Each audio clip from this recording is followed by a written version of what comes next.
You ever feel like you're kind of caught up and just busy and maybe even a little like stuck and stressed out with all the stuff going on, and it's hard to make time for mindfulness or to practice meditation, let alone to go on some week-long big meditation retreat? Well, in this video, we'll go through an easy, practical way to slow down and deepen your practice, whatever that looks like for you, whether it's more mindfulness meditation, Zen or Buddhist practice, or even Christian or more religious practice. Again, it can be any of these things. We're going to give you a recipe for how to create spaciousness to deepen that practice through a one-day at-home meditation retreat. And stick around to the end because we're going to go through how to set up for success. Everything from preparation to scheduling to practice, and then taking it back into your daily life. Because so many people want to like try meditation, or it's like we know we should do more mindfulness stuff because it's good for us, but it's so hard to stick with it. And how do you set aside time to kind of go deeper into that practice and give yourself spaciousness to really go deep and to reflect? And like I said, this I think is a surprisingly powerful way that's simple. It's much easier and more cost effective than going away on some big 1 month or 1 week retreat. So that's what we're going to get into, is how do you pull this off? How do you set up a one-day at-home meditation retreat? So let's get started. The first thing you want to consider is preparation. So really the first piece of this is, how do you choose the right day? So I would encourage you to think about a quote. I forget who said this. I think it's a philosopher who said something like, "Those who go against the grain of the universe get splinters." So it's true. Like, not obviously there's a time for disagreeing and you shouldn't always follow the herd. But what it means is like, go with the flow of your life. Try to schedule and choose a day that it's going to be easiest for you. So you think about if it's a holiday where you have family coming into town or something, it's probably not going to be very successful. If it's a super busy week at work, it's going to be a lot harder. Try to pick out a day. I usually try to tag it onto a weekend. Maybe it's a Friday during kind of a slow week, or a Monday, or this can be an interesting reversal of that. If your weekends often fill up with like family stuff or commitments or activities, maybe you just take a random Wednesday as a sick day. Because often it's like, you think about like a normal just Wednesday during the work week, most other people are just busy working. They're not looking to hang out or do stuff. So oftentimes it's easier to protect that time for you. So you might want to start by just looking at your calendar over the next, let's say 1 to 2 months.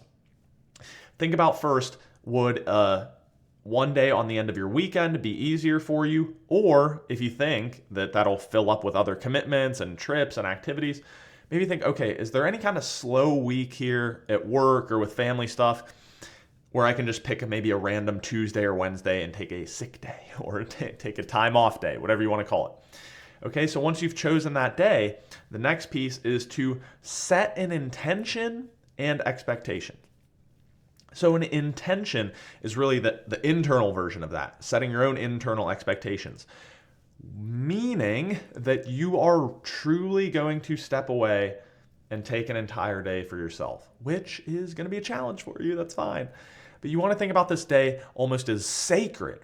And you want to set yourself up ahead of time so that you actually commit to this. And a really simple way to do this is to say, I'm going to turn my phone off that morning. Like, I'm going to set my alarm, get up, shut my phone off, and then I'm done. Computer is going to stay away. I'm going to really say, this day is for me. Even if there is a quote unquote emergency, I'm not going to be reachable, because you need to simulate that. If you're not going away to a retreat center or a monastery where you're literally just there and you're sort of locked in, you need to be the one that creates those structures and the parameters, which takes me into the second point of that. I said setting intention and setting expectation. Expectation is how you communicate this to other people in your life. So whether you have a roommate, a husband or wife or kids or friends around or whatever it is, also the work side, your colleagues, you want to set clear boundaries and expectations with them ahead of time that this day is for you. So however you want to set that up, right? You first set your own, you choose your day, you've set your own intention to say, I'm really going to step away fully and disengage from this day. That is my day. It is airtight. I'm committed to it. And then communicate those expectations to people. Maybe explain to them what they're doing. If it's work people and you think they won't understand, then sure, maybe you just drop off for a sick day or say you have an all-day family commitment. That's fine. Doesn't matter.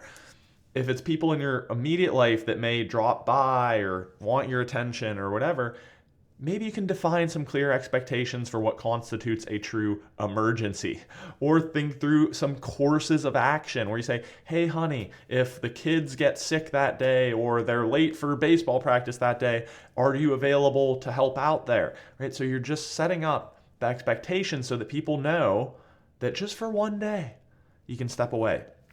And a lot of people, especially women I talk to, because our society conditions them to be so nurturing and caring and there for everyone else all the time.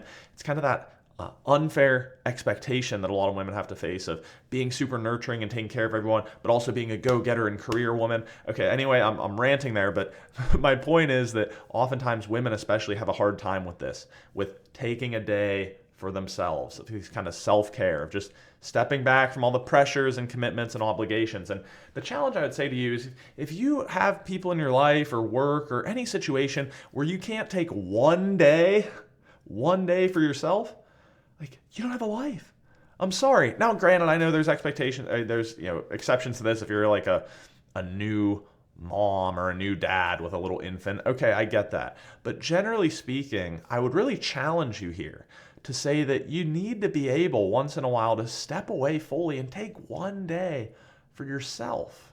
That's so important to deepening your practice and really deepening your own experience of life. And again, easier said than done, right? But I'm going to challenge you there just to take one day. If you can take one day and then coming out of it, you can take 20 minutes. That's really what you need to be able to really take some control over your life and actually process it. So there you have that. And then the last one is creating a space. So that's both literal and metaphorical. So when I say literal, it means creating a physical meditation space, which I'll show you some clips of in a second. And then the more metaphorical version of that is creating the space, like I said, by setting those expectations and carving out the time. So let me just walk you through a little setup here. It's kind of informal. It can be whatever works. But the main idea is you want to create kind of a physical space that's almost sort of sectioned off so that when you step into it, it feels like you're stepping into the meditation hall or the zendo or the temple, right? It's kind of like that space for that spot. And that can help you kind of step into a more retreat-like experience, even if you're doing it at home. So let me show you that. Okay, so how do you create a meditation space? Now, this is not a totally great example because my room's kind of messy right now, but here you go. So it can be something as simple right there. Okay, this is just I'll show you. This is kind of like the corner of my bedroom right over there. I've got my studio and I've got even just that one little spot. And then right here, you can see I have my little Buddha mindful spot. So even as simple as just a corner, but even having this formal cushion. So this is called a zabuton, which is the mat part. Got a seiza bench because I like to sit on my knees, basically, and your butt sits on that. But I've also got a cushion. And so really it doesn't have to be an extraordinary thing as much as just you have some little spot where you can go and be tucked away. My roommate, he lives, he's across the other side of the building, so I can be in here and have that sacred spot. So that's all you need. If you want to have an entire room, that's fine. But the nice thing about having that formal like mat on the floor, that little square, is you can take that onto your porch, you can take it into your yard, into your garage, wherever, and create that sacred little spot. And then again, for some people, they like to have a little candle or other reminder. So that's really all you need to set aside a space. All right.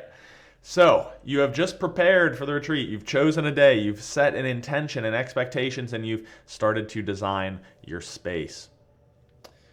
Let's design a schedule here. And so I'll walk you through this process. The things that are kind of the core of the schedule are the meditation itself, obviously.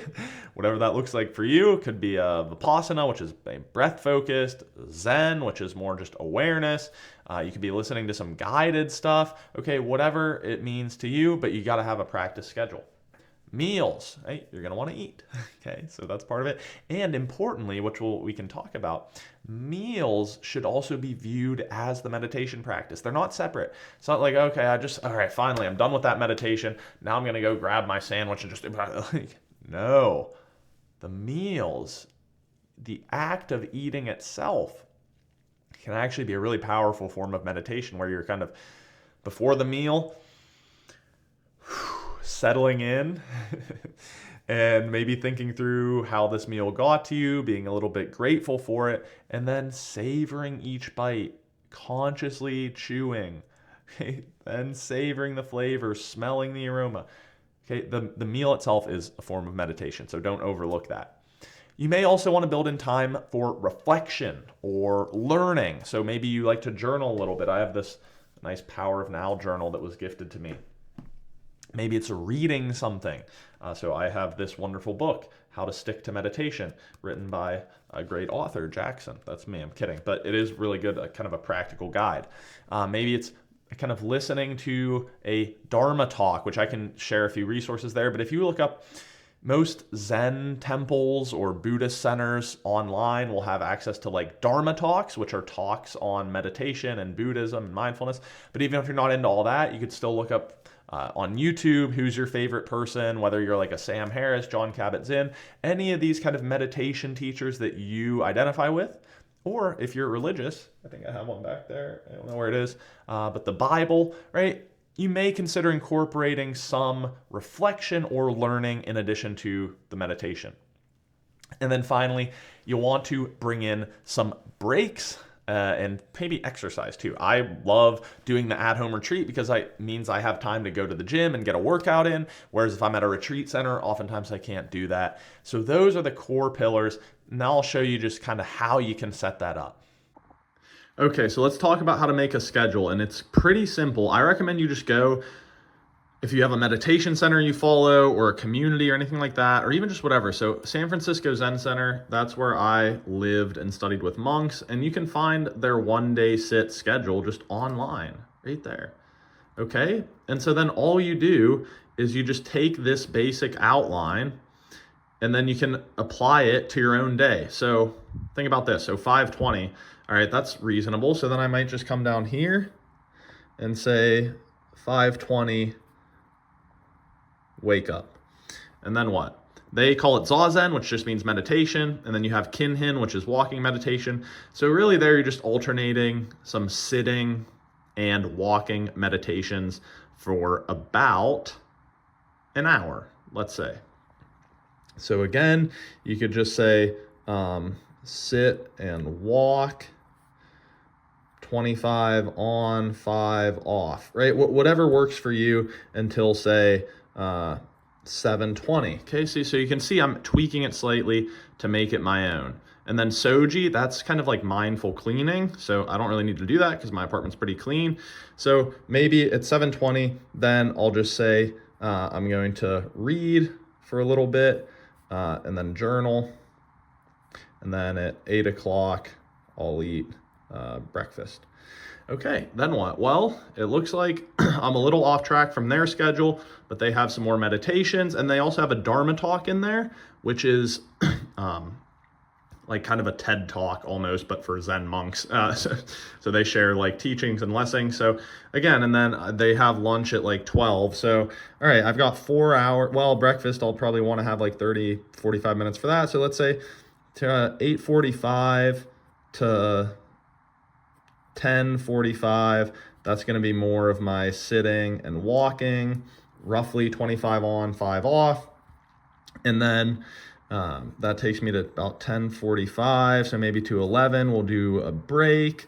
And then 11 to 12 can be more like study / reading / journal, whatever. Okay, then I come back to their schedule here, and They have a little break in the afternoon, and then a bunch more meditation intervals and a tiny little work period in that mid-afternoon. So again, maybe what I do is whatever I want right here. This is, again, totally up to you. Meditation time, and then I like to work out in the afternoon. So I might even say like 3 to 4:30. I'm gonna work out, because that's the beauty of the at-home thing, is I can pick my own schedule. And then we'll have maybe a break. So then 5 o'clock to 6, I'm gonna do more of the sitting meditation and walking. And then I have a 6 o'clock dinner time. And then you can choose when you wanna wrap up your retreat. So they typically do dinner at 6, and then they end it for the day, and they have a final little loving kindness meditation, which is kind of nice. So I'm going to say maybe 6 o'clock dinner, and then 6:30 I'm going to do, and I'll talk about this in a second, some little sort of like ritual / celebration to conclude my retreat. So maybe that's kind of like a loving kindness thing where I do some meditation on that. Whatever you want to do to celebrate it. But the point is, once you model this out, again, I'm not doing it exactly, but if you want something exact, you can go find resources like that. Just model something out and stick to it. That is the key. All right, we are most of the way there. You've already kind of prepared and created a container for this at-home retreat, and now you've got your schedule. Now, the final point on the schedule is you need to commit to it. You need to stick to it. There's no question. It's on paper, ideally, because if it's on paper, you're not going to have to check your phone or your computer and get distracted.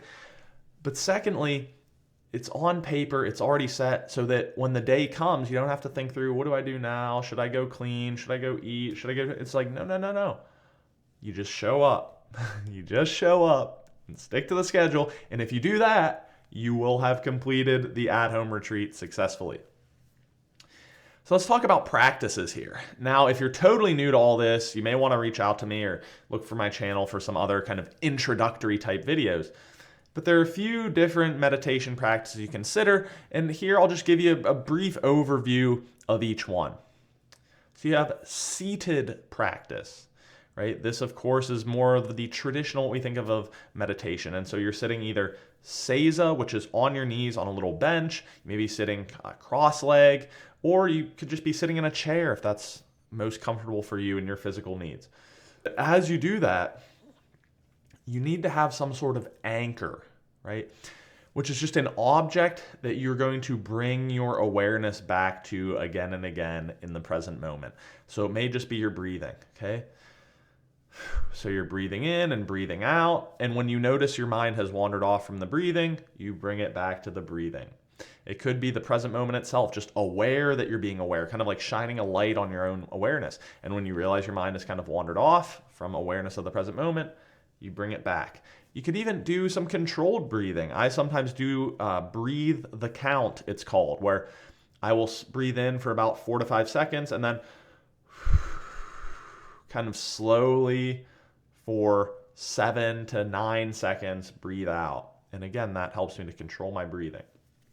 So you could have that if you're seated. You may also even consider a mantra meditation while seated, which is where you use some sort of short phrase like mantra or happiness or present or awareness. In your own mental voice, you just repeat that over and over again. So the common thread through all of these practices, and particularly seated meditation, is I sometimes use the example that every time you have failed, you've actually succeeded. And what I mean by that is when you fail, you realize your mind has wandered off or your awareness is somewhere else, usually in the future or in the past, because the mind likes to time travel. I notice I'm not aware of the present moment, and I bring it back. And every time you bring it back, that continuous cycle of losing it, bringing it back, losing it, bringing it back, losing it, bringing it back, that is kind of like a repetition where you're building that mindfulness muscle. So building that capacity for awareness of the present moment. So you may consider seated. You can also practice, and this is an important thing that I should have touched on in the schedule, is the importance of taking breaks.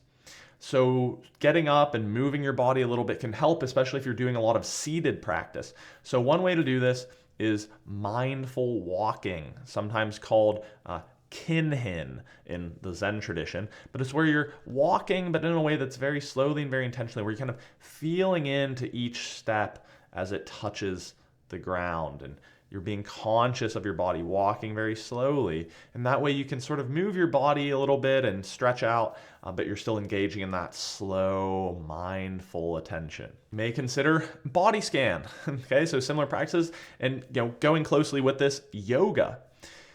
So in either of these practices, you're really focusing on body sensations. So in the body scan, you may just lay peacefully on the ground, careful you don't fall asleep, and you direct your attention through the body. So you start feeling into your feet, and then maybe you feel into your shins, and then in the knees and the thighs, the hips, the stomach, the chest and back and shoulders and arms, neck, jaw, cheeks, top of the head. And you can just sort of go up and down, scanning an awareness of your body. And then similarly, in yoga, you're just doing the same thing, but you're adding in some movement.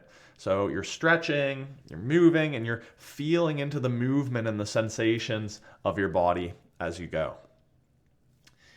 Another type of practice, one of my favorites, is the generative practice. So this means you're actively cultivating some sort of emotion or kind of state, psychological state.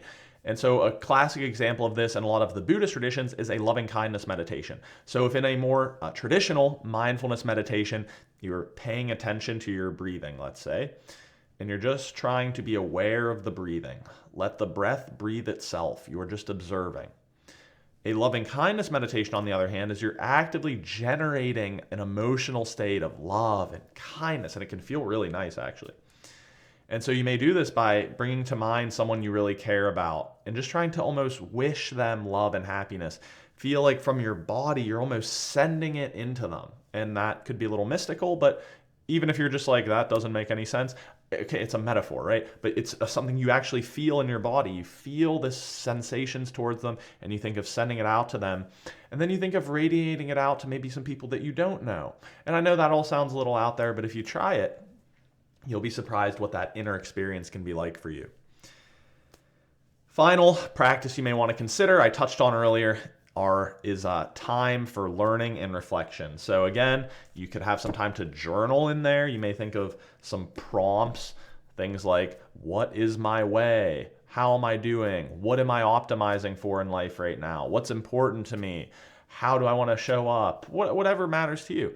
And you can even look up maybe some Zen koans. That's Koan. These are like little riddles almost that can help you to experience mindfulness in a different way.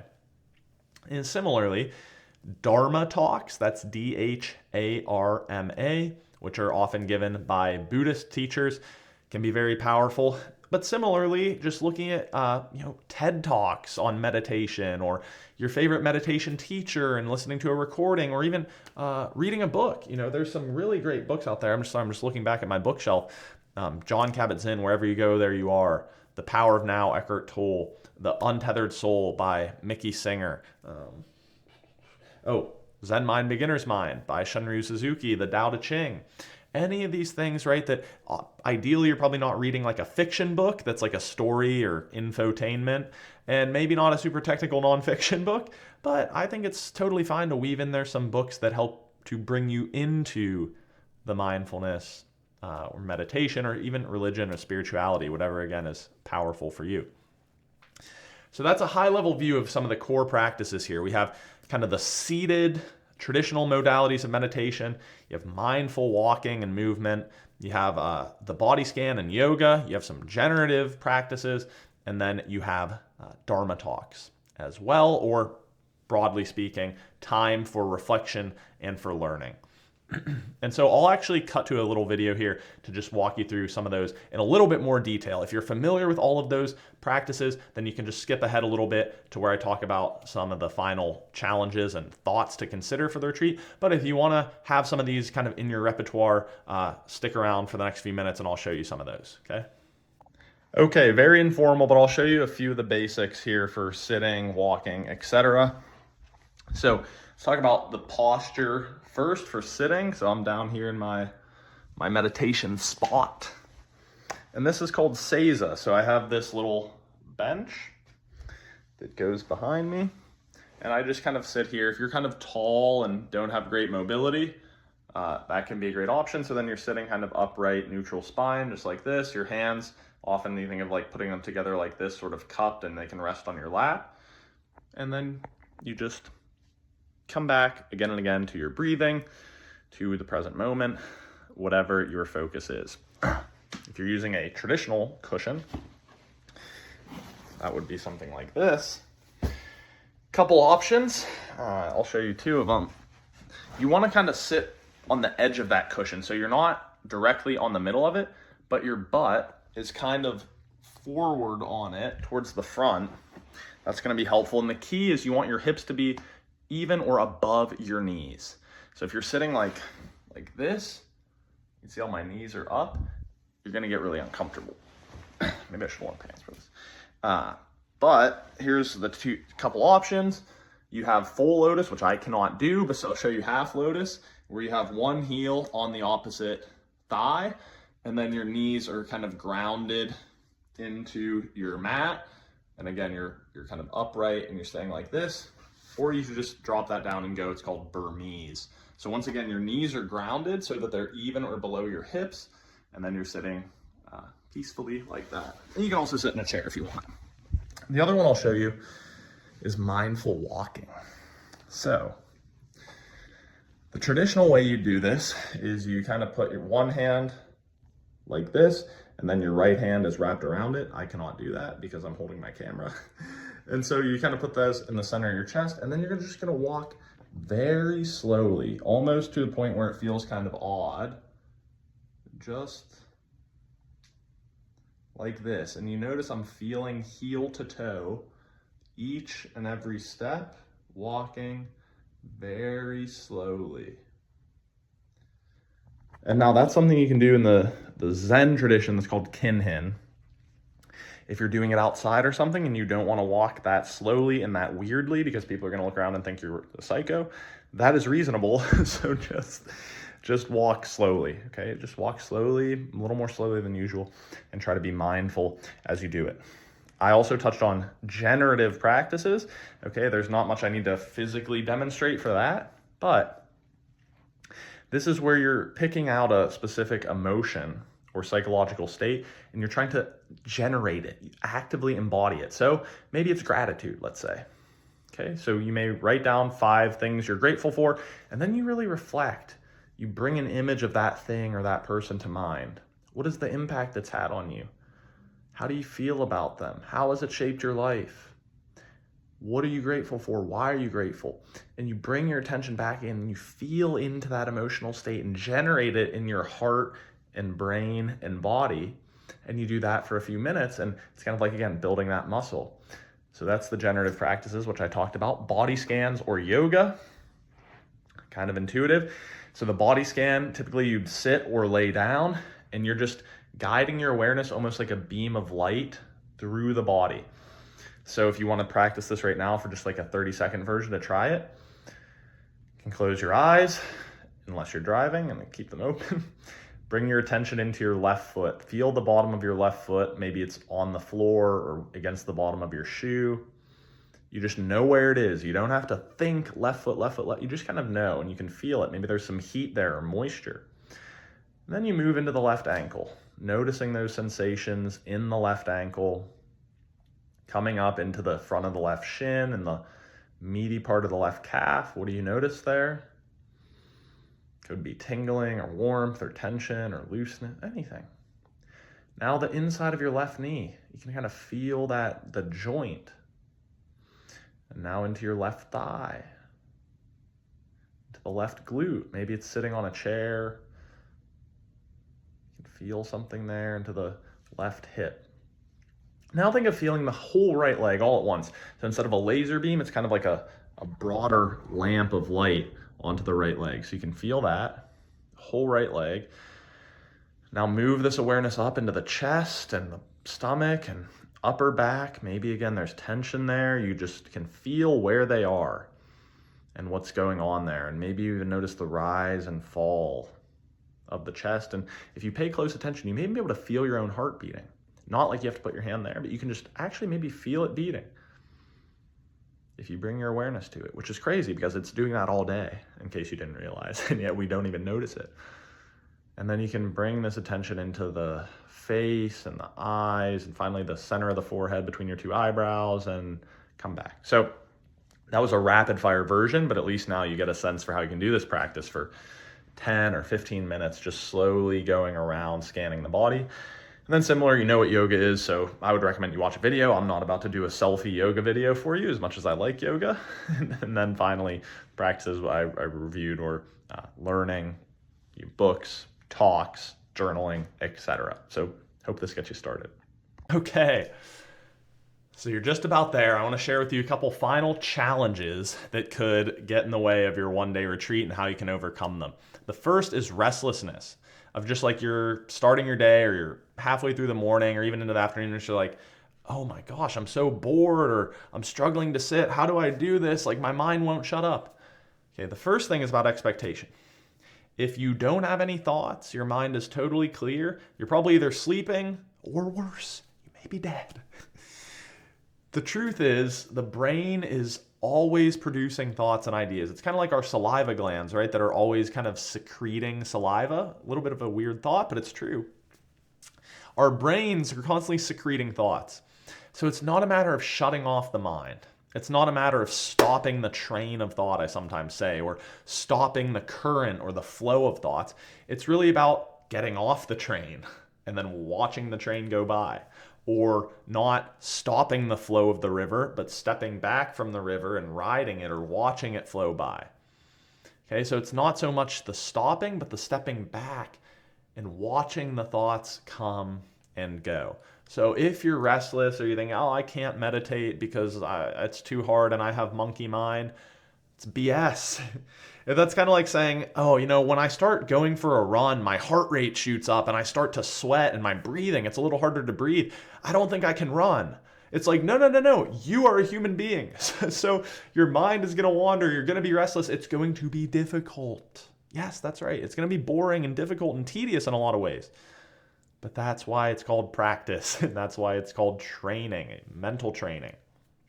If it was easy, we'd all be doing it all the time. But if you're paying attention to human beings, we tend to struggle with just sitting and non-doing and slowing down and watching the mind. And so if you're finding it difficult, great. You're doing well. That means you're doing it well. If you didn't, it would probably mean you were just not even paying attention. You're just sitting around fantasizing and shit. If you are struggling and you're feeling restless, lean into that and recognize that you're on the right track. Okay, the second one is distraction and other people and commitments. Again, this goes back to what I said at the beginning of really honoring your intention and setting clear expectations that you will not be reachable unless it's like a true emergency. And so some simple guiding parameters you can use for that are like tips. Like I said, I recommend a paper schedule so that you're not tempted to check your phone or computer. You should really not have your computer up for any reason. And ideally, you'll have your phone shut off too. Now, if you're trying to listen to some audio or video for your learning and reflection, maybe you can pre-download it and just have it ready to play, queued up or whatever. But the idea here is you want to minimize the opportunity for distraction, because even as skilled as I am and I practice meditation a lot, if I have my phone sitting there and I'm like, well, I just need to, watch one video, like I'm going to see my text invariably or see an email that's urgent or some other crap. So the key here is really trying to leverage your environment to reduce distractions. And same thing, to the extent that you can kind of have your own space, whether it's your basement or outside your house or your room upstairs in the spare room, time away from people in your household. Again, and that sounds a little extreme, but that's going to help you to minimize the distraction. And then the final practice to consider here is, if you do get distracted, recover gracefully. It's kind of like a diet, right? So often we make one mistake and then we let that justify a second, right? Say, oh, I ate that one cookie. Well, I'm just going to eat the rest of the box and then tomorrow I'll start the new diet, right? I've done this a million times too.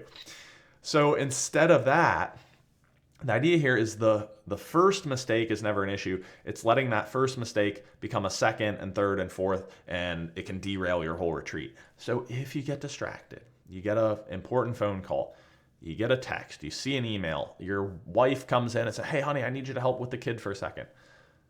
That is now part of the meditation. So before your meditation was your breathing or your yoga, well, guess what? Now your meditation is helping with the crying kid or running to the grocery store or taking this important phone call. And then the moment that's done, finish it as quickly as you can, come back into the retreat. And the extent to which you can actually adapt and process that one mistake or distraction and not let it derail your whole retreat, that is setting you up for success. So do not think that if you show up and you practice and you do some yoga and some sitting and some journaling and you really take this time for you, and after lunch you get some frantic email from your boss and you have to jump on a 10-minute Zoom, and then you come back into your day, you meditate, you practice, you finish strong. Don't think of that as a loss. Think of that as reality as you're dealing with living and being a human being. So that takes care of probably the two biggest challenges that can get in the way. Restlessness, kind of the mind, and how do I deal with this? I feel like I'm not succeeding, and expectations and distractions and people coming in and breaking your retreat container. So I think that'll help you overcome those challenges. So to close out, if you have all this stuff, you're really in a good spot to walk through this one-day at-home meditation retreat, which again can be a really transformative experience, whether you're sort of an introductory place, moderate, or even very experienced like me. Don't get me wrong, I'm not good at meditating. I'm certainly not enlightened, but I have probably about 1,000 hours of formal practice experience now, including living for 4 months with Zen monks in a monastery.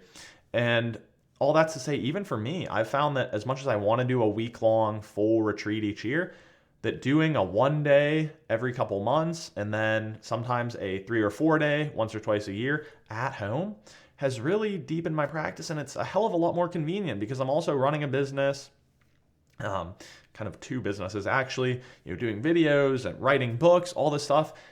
I like to be able to stay home and get my workouts in and occasionally see my friends at the end of the retreat as opposed to going off to Mexico or California or something. So very powerful, and you should be set up for success now. So to close out your retreat, how do you bring it to an end? Well, there's 2 big key ideas here. The one is you may consider some celebration, kind of like a little ritual to end the retreat, to formally close it out, almost like the ending ceremony. So whatever that is for you, maybe a celebratory dinner, maybe have a little glass of wine, okay, a small one. Don't get hammered after your day of mindfulness.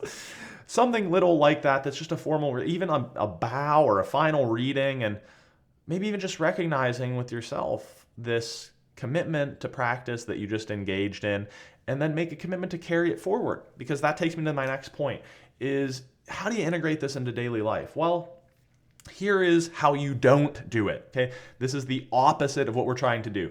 You kind of look, and maybe it's 7 o'clock, you just wrapped up your evening meditation, and you say, okay, I'm gonna bow out, have like a formal end. Wow, that was a nice 1 day retreat. Okay, well, now I'm back to daily life. I'm gonna go check my text and my email, and hey, honey, we gotta go deal with dinner, and now I'm gonna forget everything I just did. And again, I'm guilty of this sometimes, especially in the morning. It's right, like I do my meditation, I get up off the cushion, I'm like, all right, glad that's over with. Time to go be unmindful and kind of an asshole and totally distracted, right? Like, we all make that mistake. So the idea here is to say there's really no separation between the meditation retreat and the rest of your life. So what if instead of, all right, I finished it, I got off the cushion, I'm ready to go back to my day, it was, okay, I have finished my formal practice session, I've finished my formal retreat, and I'm going to continue the meditation into whatever it is I'm doing next. Going to dinner with my family, or maybe I even have to check a couple emails or something, or go to the store. Okay? Your life, this is the key that I always try to get across in when I teach. Your life itself is the meditation. It's not, oh, I did my 1 day retreat, now I'm back to real life. No, no, no, no, no. The 1 day retreat, that formal practice, is important to deepen and intensify your practice, and it's the rest of your life. There's no separation, right? There's no my life of the retreat and my life. It's like it's all one thing. So that is the final message I want to take away, is whatever you uncover or however you maybe shift your experience in this 1 day at-home retreat, is bring that into the rest of your life. And that is really the heart of mindfulness practice. So thank you for watching this video, and please, a couple things, come back to this video as a reference. I also have another video on my channel that's about a similar topic, but it's big picture, how to structure your at-home retreat. Let me know as well how you'd like to engage on this, because it seems like there's interest in this topic. So I'm thinking about organizing, and I may already start organizing some at-home retreats that you can do on Zoom. If you want to chat with me and talk through setting it up, I'm happy to give you that. Of course, I have my book, How to Stick to Meditation, Make Your Mindfulness Practice a Lasting Habit, which you can get on Amazon. And so just let me know if you want more content like this, or there are specific things you're struggling with, or maybe you want some guided practices. I'm happy to do all that. Just let me know in the comments or reach out to me directly. I always put my contact info down below. So there you have it. On this channel, as always, I talk a lot about mindfulness and contemplative practice, but really it's about the art and science of happiness, and how you can bring that wisdom from both the sciences, the philosophies, the spiritual traditions into your life, and give you some practical tools and protocols like this one with the at-home retreat.